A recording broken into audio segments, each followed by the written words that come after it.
My name is Jill Vincent Oliver. I was born on October 9th, 1934. I will be 89 years old this year. Joining you. I'm in perfect health. I have to relate that to my genes because all the time I was in the camp, I was very frail and you could hardly see me. But anyway, the island of Guernsey and the island of Jersey are both British isles. Tried to confiscate the islands before the war in 1940. I was 6 years old. My dad was the only dentist on the island, and the Germans took over the islands. We were basically kidnapped. We were not allowed to do this. We were not allowed to do that. They got all the meat. We survived by what we could get. We were not allowed to leave the island. They were full control. In 1942, they decided, I guess Hitler's regime decided that they wanted all the British-born people on the islands to be taken off the islands. My grandmother still lived on the island. My dad built a house in the forest, and he also had an apartment in town. My grandmother was allowed to live in the apartment while we were taken to Germany. Forgive me, I'm not used to doing this. This is probably the second time I've done something like this. Thank you.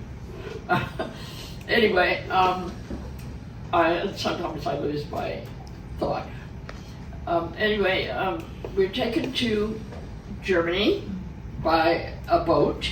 I remember that very well. I was 8 years old then. My response to people when they ask me about my life in the islands, my response is usually, I was old enough to remember, but young enough not to care. Because as I was telling Sandy on the way here, I thought that's the way you lived. You know, you're 8 years old. People in the camp tried to educate us. They didn't have anything, penciled papers. String on Red Cross parcels was so valuable. Everything is so valuable when you're in camp. You all know that, those who survived. On the boat going to France, when I was 8, people got so seasick. It was awful. I remember that odor so well. But anyway, we got there, then they put us on trains, and they kept changing every day. They would take attendance of everybody, and then take it on the train, and we ended up in Dorsten, a camp in Dorsten. That was definitely a concentration camp. It was horrible. I wouldn't like to tell you how we went to the bathroom. But anyway, we were only there about 3 months, I think it was. It is written down in history. And then we were put on this train, and it took us 3 days to get from Dorsten to Biberach, which is south of the Black Forest. We were put into an internment camp there, and that we were left pretty much to ourselves. My dad he was the dentist, so he had to go out and help both the Germans, well, all the Germans, because they were in town too. And so we stayed there for 3 years. So basically 5 years of my life was in a camp. And then we came out, we came home. My dad tried to make another living in the island, and there was no money. Never is money after a war. We all know that. And so he moved to the island, mainland, which we called England was the mainland. and he started a practice again with an associate. And I lived there for a while with them, and then I got married and moved to America. Never looked back that was in 1960. So you get to know how people want to talk about your life or they don't want to talk about your life. So you know when to stop saying anything. And then one day I was at a party in 2007. And this guy happened to ask me, what are your memories as a child that you got for Christmas? So I just happened to say an orange. And that's exactly what I got. It was an orange. There was an orange in that Red Cross parcels. And the Red Cross parcel was one parcel for a family of 4, which we were. My mother, my father, and my youngest brother. He was 2 years younger than me. He's passed on now, bless his heart. And we had this one orange for Christmas. So this guy decided he wanted to write a book. I didn't believe it. I did not believe it. He said, well, do you want me to change the names? I said, no, don't change the names. So this is what he did. It's a book called One Orange for Christmas. The first chapter is fiction. And it's an ideal book for high schools. It tells of suicide, which happens a lot in teenagers, late teenagers. I'm not trying to sell the book, but the whole point is, chapter 2 is my life. And photographs that he's managed to retrieve. He came and stayed at my house one night with his wife, and I really didn't believe he was going to actually write my story. But he did a beautiful job, and I did the best that I could to remember. You know, you're still young, 8 till 11. Like I was saying to Sandy, you think that's the way we're supposed to live. I remember when I got back into England, my parents sent me to boarding school for 4 years, which still made me feel like I was in a camp, let me tell you. It really did, because I read one day over in England at that time, if you went swimming, you had to wear a swimming cap. I was terrified to go into the store and ask for it. I still remember that. But anyway, I came to America in 1960 with my husband and 2 children. And I had another child while we were here. Told him he had to be president of the United States, but he refused. Anyway, my husband passed on in 2015, sorry. 2 years makes a difference. Well, I have some books here. This is Occupied Guernsey, Past and Present. It's a fabulous book. It says on what actually went on the island. And this guy put it together, Marco Tenzini. I had the pleasure of meeting him. I went back to Guernsey last year. And I used to keep going back, because I still have lots of relatives there. But last year was kind of special, thanks to this book.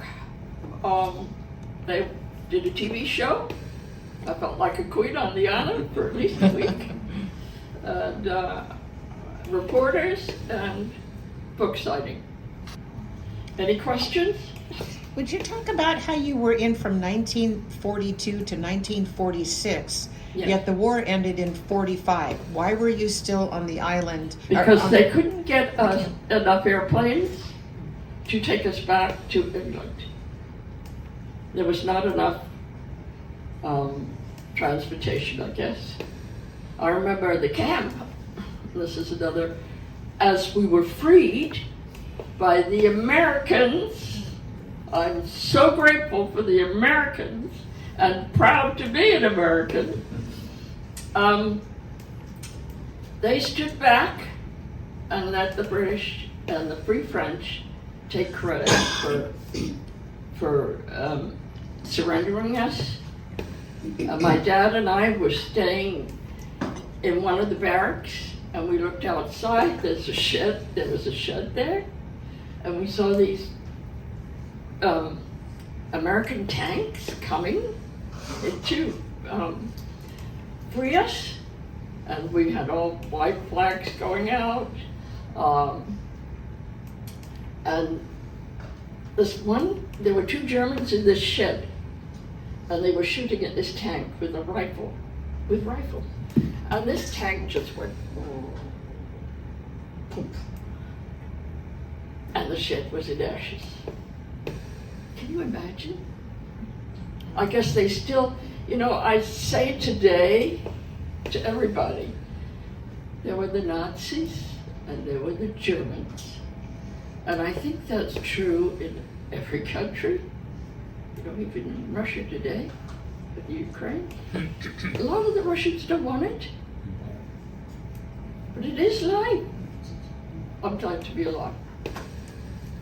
Good. I have a question. I have not known very much about this situation in most of my research that I have not come upon the islands. Were you aware, I know you were very young, were they Jews among the Not population? in the island, but when we were in the camps, yes. Yeah, okay. Yes. I was wondering on the islands whether the Nazis knew about them or not. No. So they I were don't not. know. Okay, I don't remember thank there you. being a Jewish, and I hope there wasn't for safety's sake.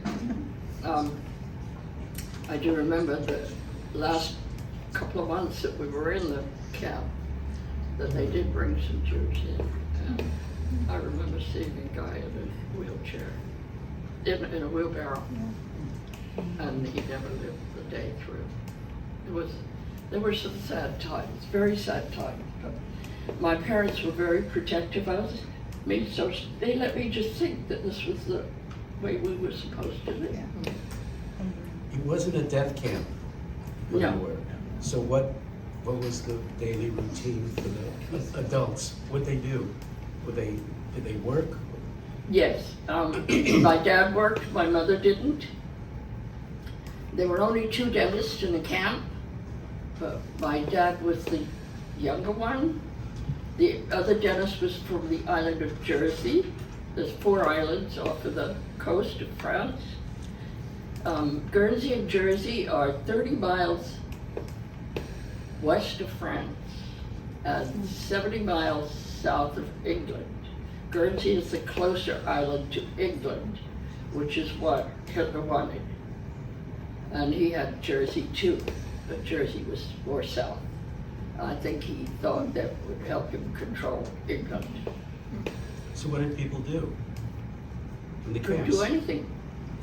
Do what? You In the mean? camps, they worked or Build, you mean, or? How they pass I the don't time. know how my parents lived it. I do remember in the camp, even in the camp, we had cabbage soup, cabbage leaf soup, rutabaga soup, and we were lucky to have that.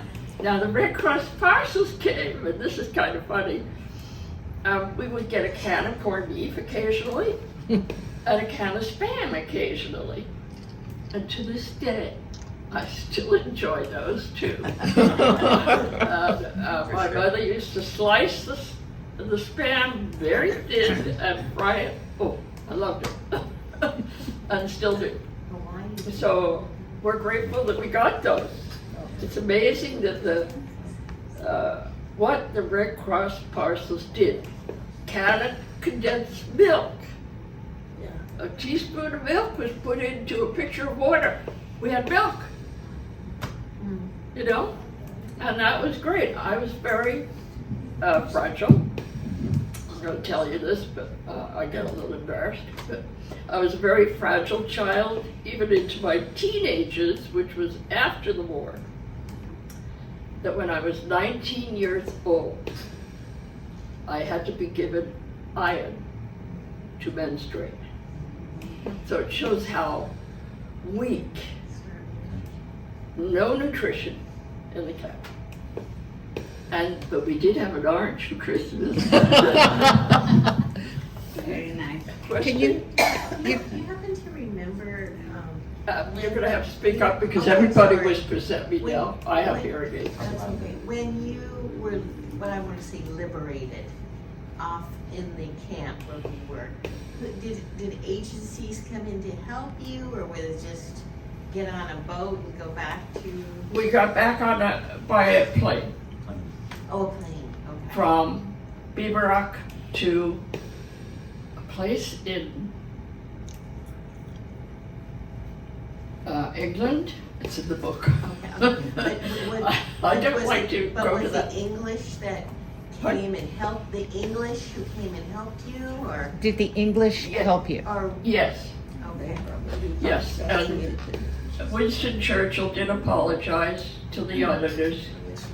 That's what they call them, islanders. For not helping us out during 1940 and 42. No, 1940 and 42. Jill, you talked about, I've got 3 people. oh, you talked about children, like when somebody was born in a camp. Yes. Would you I mind have a thinking? photograph of a baby was born in the camp. Of course, there's nothing else to do in the camp.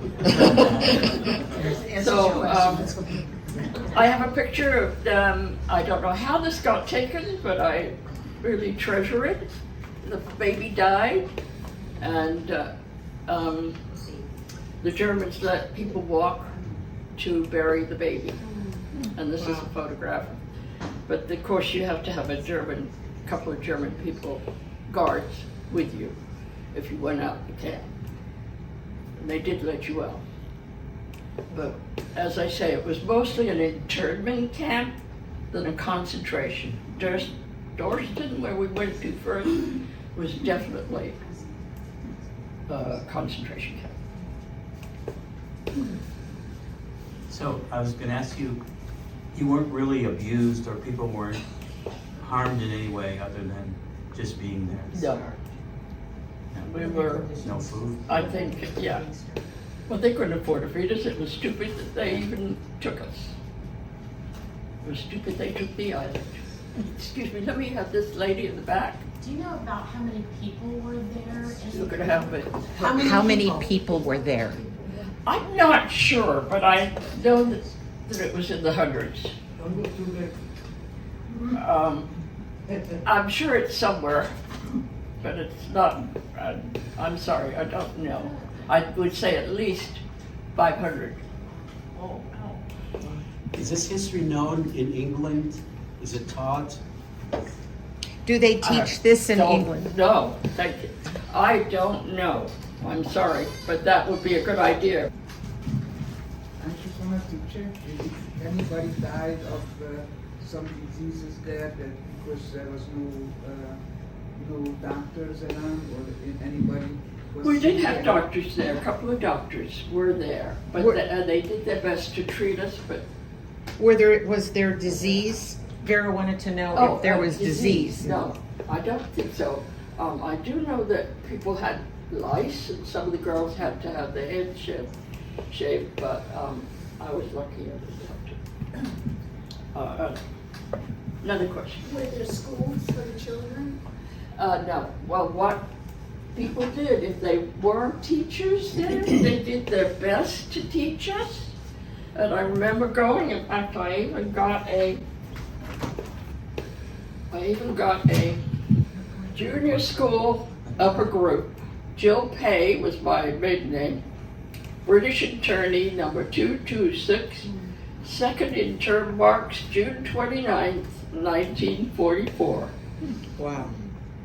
So what people did was use their talent and drew. You can see this. This was done by a person in the camp. And then birthday cards. This is the town hall that we'd have meetings in and where Hitler came. And this guy did all these drawings, and he did it in exchange for cigarettes. There was cigarettes in the Red Cross parcels as well. So I got all those, and I got 2 books. I was given 2 books to read, and this is one of them in the camp. And I read it, and then I could say the whole book through word for word, Is it in because English? that's all I read. Is it in English or German or English, English? Okay. in English. What is it? What is the name of the book? Runaway Home. It's about people going on a vacation, Oh, that's ironic. and it says inside, to remind you of your school days in Bivouac, 1942 to 1946. Wow. And it's signed by, Mostly. it's YMCA, Geneva, Switzerland. It's from them. So, That's a really. I had heard about Guernsey because there was a book that I read, the Guernsey Literary and Potato Yeah. Pearl. And it's a historical fiction, but it was really, you know, And it's a film. it's a film also, but the book is obviously better. yes, the only sad thing about the book is that none of it was filmed in Guernsey. And Guernsey people don't like it, and I totally understand. It should have been filmed in Guernsey. But it's a good book to read if you're interested in finding Yeah. out more about Guernsey. It was one of my favorites. Yeah. And it's really good, tells a nice story. Historical fiction. Yeah. So it was a girl who wanted to be a reporter. That was fun too. You weren't tattooed. Pardon? You weren't, there's no tattoo. There was no tattoo. No tattoos in the internment camps. But you had a number. Your number was the one that was in the. We were only known by our numbers. Did you have it on your, they give you a uniform or did you get to wear your clothes? We got to wear what clothes we were able to bring. Okay. A lot of people remembered we had to all go to the theater in Guernsey, theater house, with what we could carry to take to Germany. We had no idea what we were in for. But a lot of people got pillows, and I remember at that young age, why do you want a pillow? And anyway, I wish we'd had one because our mattress was straw in sackcloth, and so was the pillow if you got one. We never got one. So, but anyway, after a while, the mattress would thin down to next to nothing. So what women would do was open up the sackcloth and freeze out the straw, which made it a little softer. My brother and I would sleep feet to feet in a bunk. We're glad those days have gone by. So, I guess it wasn't as bad. I know it wasn't as bad as the Holocaust was. It was horrible. But Bivouac was not far from Auschwitz, as you will see on the map. Of course, we didn't know what was going on. We weren't allowed to have radios. We weren't allowed to have anything. And I remember hearing people saying, "Oh, we won't be here for one Christmas." We were there for 3. So, I know. Stupid. They couldn't afford to feed us. Yeah, you mentioned that Hitler came? Yeah. Was that to the island or to the camps? Or? To the camp. And you remember what that was about? No, I wasn't even interested in what they were saying. I'm sorry. I thought, it's just another guy. Just another guy. Question in the very back. Do you have a favorite Christmas present now? You're gonna. Do you have a favorite Christmas present now? No. Oranges. Oranges. We never got presents. We never got presents. We have some oranges back there. Well, no, we never got presents. I don't even remember having birthdays, but I do have birthday cards. So that was something, I still managed to keep that. I do remember somebody teaching me to sew, which I really liked, and I did a sampler. I don't know where they got bits of material from and yarn, and I did that, and I took that back to Guernsey with me, and I've given it to my son, youngest son, who won't let it out of his house. So, that period of your life, how do you feel that has influenced you in your, not just your daily decision making or way you think about life? I think I was robbed, Feel you were robbed. very robbed. Robbed of education, robbed of living, Of what? living.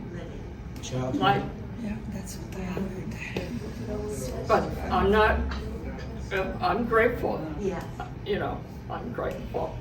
I'm especially grateful for my health right now, but I would have liked it if I didn't have that. That's not, you know, it would have been a nice place to live. And I still have lots of relatives there, and I go back to visit them, and I'm going back again next year. And where Great. do you live now? Where do you live now? I live here in San Diego. South, Chula Vista. south of Chula Vista. Okay. There's a little peninsula that's San Diego. Okay, yes, we do. Just Sorry. on a lighter side, when did you lose your English accent? Yeah. Like I was saying earlier, I can fly over country and pick up the accent. So that's my talent. So I go back to Guernsey and England, and within a week, I'm speaking like them. So, but I love, it was kind of funny because last year when I was in the tourist center, I was buying this cup that says born and bred in Guernsey and proud of it, on it. And the manager said, "Why are you buying that? You've got an American accent." So anyway, so he's got this book in the tourist center and he's selling it too. So, Very awesome. That's nice. okay? Thank you. Again, thank you very much for inviting me.